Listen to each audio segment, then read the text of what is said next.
I would like to talk to you today about prayer, Islamic prayer, and the káfir, the non-Muslim. So you may be a non-Muslim, but you play a part in the prayer of Muslims every day, and I thought it might be interesting for you to understand this. Muslims pray 5 times a day, and it's one of the 5 pillars of Islam. Their prayers are usually done in Arabic, but I've had these translated, and so I thought it might be interesting for you to hear how you, as a káfir, play a part in Islamic prayer. The first prayer: O Allah, we ask you for help and seek your forgiveness, and we believe in you and have trust in you, and we praise you in the best way, and we thank you and we're not ungrateful to you, and we forsake and turn away from the kafirs.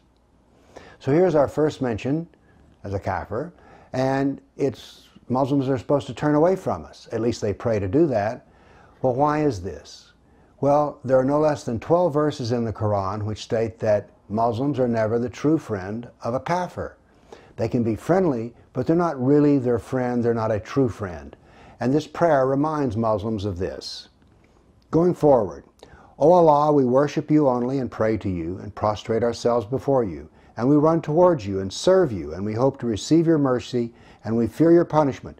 Surely the kafirs will receive your punishment. Again, I mentioned to kafirs, and kafirs are going to hurt and suffer in hell, because the Quran is filled with vivid descriptions of hell. There's over 100 references to hell, and they're not just mentioning hell, they give vivid pictures. The one I like best is as your skin burns off, you will grow new skin so that your suffering will continue.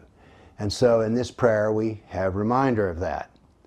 The second prayer: O Allah, verily we seek your help, we believe in you, we put our trust in you, and we praise you, and we're not ungrateful to you. O Allah, you alone do we worship, and to you we pray and prostrate.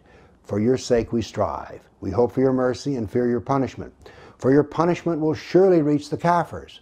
Again, another reference to kafirs and how we are going to suffer. But it goes forward and says this: O Allah, punish the kafirs of the people of the book who are preventing others from following your way. Now this slightly odd reference means that Christians are keeping others from joining Islam, and this prayer is to help defeat that action.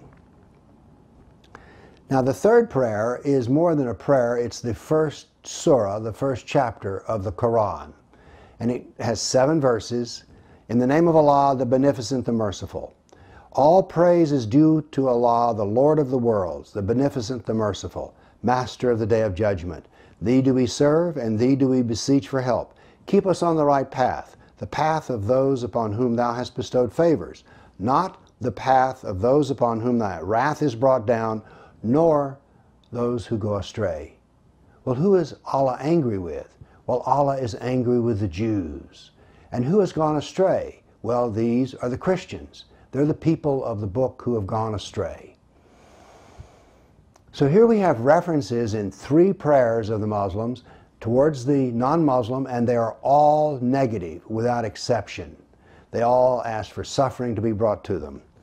Now this is not too much of a surprise perhaps, because the Quran is filled with suffering that's to be brought upon the káfir. Every mention of the káfir in the Quran, the Sirah, the Hadith, that is, the biography and traditions of Muhammad, are all negative and very harmful.